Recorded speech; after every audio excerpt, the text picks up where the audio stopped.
Então a gente não tem como, sabe, a gente tinha sim que trabalhar. Os grupos que trabalham com a criança e o adolescente, sentar com a gente que trabalha com as mulheres adultas, discutir uma forma, a gente discutir estratégia, buscar formas de trabalhar, porque as crianças estão lá, cobram um preço pelo programa, sabe? Os hotéis deixam entrar porque tem a conivência da polícia, a polícia vê, olha para a cara, vê que é uma criança, mas deixa entrar, né? A gente vê, né? E não pode fazer nada. Né? Se chegar num policial e falar, está entrando com uma criança, o policial vira para a gente e fala assim, mas ela já não é da área? Eu já ouvi isso muitas vezes, sabe? Eu já chegar em homens e discutir com um homem e no final da história a menina falar assim, ai tia, deixa eu ganhar meu dinheiro. É uma situação muito difícil. A gente tem sim que fazer uma rede, sabe? Além de denunciar, ainda montar uma rede e fortalecer essa rede, para que as coisas não aconteçam. Porque senão vai continuar as crianças na rua, essas mulheres adultas que hoje são adultas, chegaram com essa idade. A maioria chegou na prostituição com 12, 13 anos e passa a vida inteira ali. Então não sei, sabe? Eu não sei se isso que o governo oferece é aquilo que a gente precisa. Porque é aquela coisa, discute de cima, joga as coisas em cima da gente, que eu costumo falar que eles jogam em cima da gente, né?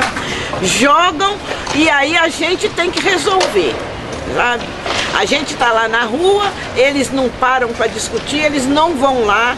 Se você, qualquer uma de vocês, né, que subir, chegar na Conselheiro Furtado, essa hora da noite, durante a semana, vocês veem os carros parando, as meninas entrando dentro dos carros, e ali é o pessoal que trabalha no fórum, que pega, na maioria das vezes, aqueles carros que transitam ali, é o pessoal que trabalha no fórum. A gente às vezes vê o carro saindo do estacionamento, né? As meninas falando, estou esperando um cliente, sabe? São pessoas que na verdade teriam que estar o quê? Descobrindo formas de impedir que isso aconteça. Agora, se eu for lá, se eu for lá, o que me acontece? Eu recebo um processo nas costas. Porque eu não vou ter prova, eles vão para cima de mim que nem um trator. E qualquer pessoa que for, sabe? Eu acho que tem sim que formar uma rede, e uma rede poderosa, né? Vocês, comigo, sabe? A gente tá ali sentando, que as nossas crianças negras estão lá, sabe? Na maioria são crianças negras, né? As meninas para comprar uma pedra, elas saem com os caras, né? Os traficantes não têm dó, né? Os traficantes não têm dó. Eu, em relação à droga, eu tenho minhas dúvidas se tem que ficar sendo criminalizada. Eu tenho minhas dúvidas, porque enquanto for criminalizada, é isso que acontece. O traficante tem um poder muito grande, né? Agora, em relação à regulamentação da prostituição, eu acho que se discutirem com as mulheres, sentarem que ir lá na base, sentar, discutir, e for uma proposta das mulheres, eu mesmo tendo a visão abolicionista, eu estou junto com as mulheres, se discutir com as mulheres. Agora, todo projeto que for escrito por qualquer um e chegar e querer despejar em cima das mulheres, eu tô pronta para contrapor sim. O do Gabeira, nós brigamos até derrubar o projeto dele, nós brigamos, foram 3 anos de luta, com o apoio de algumas companheiras da marcha, algumas companheiras da CFM, a gente conseguiu derrubar o projeto do Gabeira, e agora ele veio, o Jean Williams, ele reescreveu o projeto do Gabeira, porque não tem novidade nenhuma ali, para vir com força total. Enquanto não for algo discutido com as mulheres,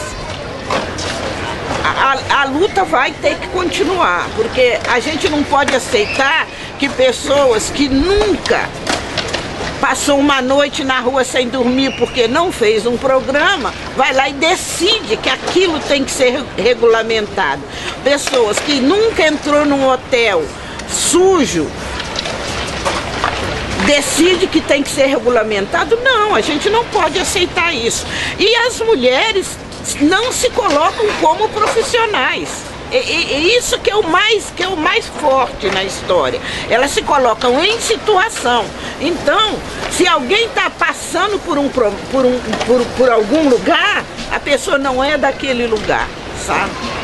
Então eu acho que a gente vai ter que pressionar, sim. Em nenhum momento eu não me vejo com visão moralista, porque eu acho que quando o público-alvo não aceita, a gente tem que estar com aquele público que é contrário, sabe, a situação. São mulheres que se colocam direto assim. Eu não tenho coragem de aceitar. A princípio colocaram para as mulheres que teriam registro em carteira,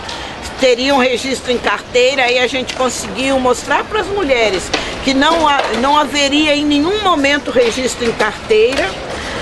Aí elas estão começando a perceber que não tem nada a favor delas ali. Elas ainda falaram, se o Jean Williams fosse lá e sentasse com elas, elas iam mostrar o que elas precisam. E o que elas colocam? Elas precisam de políticas públicas que favoreçam para elas ter uma formação, né?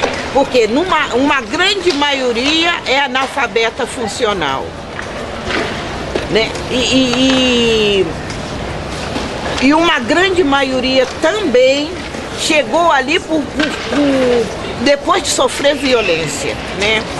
Assim, a gente tem desde história de mulheres que trabalhavam em casas de família, né?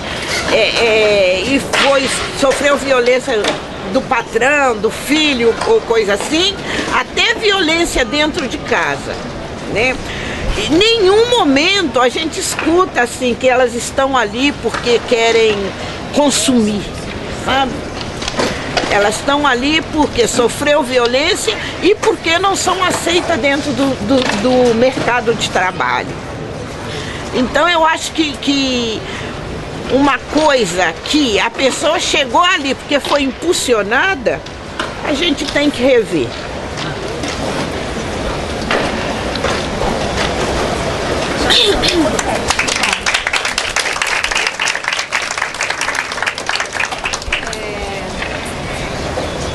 Eu nem sei por onde começar, né? São vários tipos de questões. Primeiramente a questão da pessoal que está sendo removido diretamente para clínicas de internação compulsória. É mais uma opinião pessoal. Eu acho um absurdo, né? Eu acho que não é por aí, a gente sabe muito bem que chega lá na clínica, passa um mês, tal, foge, volta para a mesma situação. Então acho que seriam mais medidas um pouco mais complexas, né? Não só de pegar e prender a pessoa, e aí como os presídios já estão cheios, né, prender em clínicas. Eu não consigo entender a lógica dessa medida, a não ser no ponto de higienização do centro, né, de remoção das pessoas. E porque no final das contas, para uma pessoa deixar uma vida de drogas mesmo, ela tem que ter muitos tipos de motivações, né, e entendimento de si própria, desintoxicação, passa por questões químicas, passa por questões psicológicas, passa por questões de mercado de trabalho mesmo, questões profissionais. Cada um tem um motivo para ir para as drogas, né? Eu acho criminalizar também a pessoa usuária de droga também é um crime, né? Porque aí uma pessoa que utiliza o seu crack dentro do seu apartamento fechado não vai ser removido igual essas outras pessoas, então é uma política desigual, né? Mais para a população pobre mesmo. Então, sei lá, eu acho que eu teria que pensar muito sobre isso para te responder, mas eu não tenho conhecimento mesmo aprofundado sobre isso.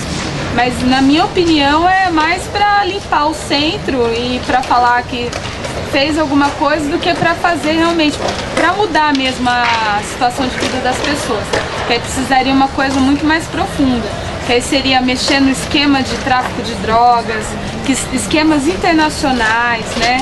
Não é só a pessoa ali que está vendendo ali na Cracolândia que é o traficante, né? A gente tem redes que são financiadas pelo próprio pessoas que estão dentro do governo. Tem a questão das fronteiras, como é que entra drogas e armas dentro do nosso território.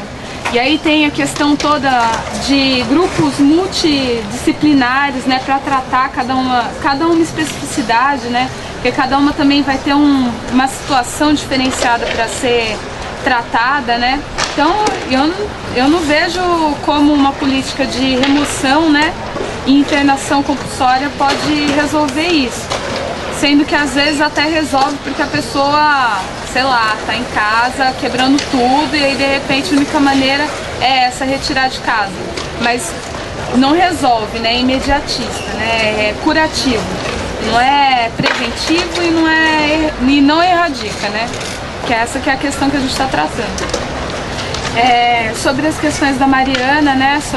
Eu não conhecia a pauta de vocês, abolicionistas, eu tinha ouvido falar e tudo. A primeiro momento me causou um choque, principalmente pela palavra que vocês escolheram, abolição, né? Porque a abolição para a população negra é um cala-boca e um pé na bunda e se vire.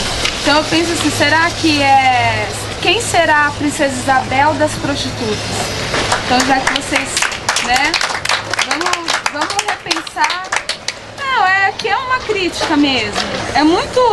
É tão legalista quanto uma regulamentação, entendeu?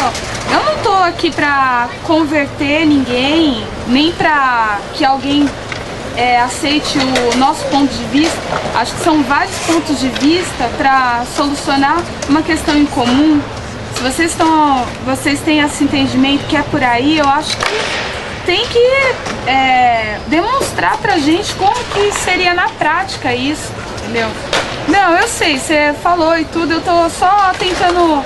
Eu nem tô fazendo contraponto porque eu não conheço, né, essa visão e tal. Tô mais tentando pensar que como a gente pode se relacionar com pontos de vistas opostos, né?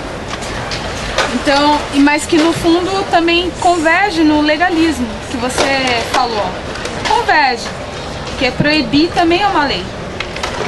E aí, assim, mas essa questão mesmo, eu acho que eu não tenho nem o que falar, porque essa questão é um ponto de vista, uma filosofia praticamente, uma ideologia, né, que vocês têm trabalhado e que eu não concordo, eu não vejo, não que eu não concordo, eu não vejo que é por essa via que se resolve o problema da exploração sexual, não da prostituta, porque eu não vejo as coisas como iguais. E aí eu gostaria de aproveitar esse momento para falar de outros tipos de exploração sexual no contexto da Copa, que a gente não tocou, mas que a gente tinha discutido bastante, eu e a Pri, que é o seguinte: aí tá bom, tá lá a Copa rolando, quem tá assistindo em casa também vai ser explorado na sua sexualidade. Porque muitos homens estão lá assistindo, brigando e gritando com a mulher para ir pegar cerveja, para fazer comida. Depois, se o futebol ganha, vai querer dar uma comemorada, e aí a gente sabe dos estupros maritais.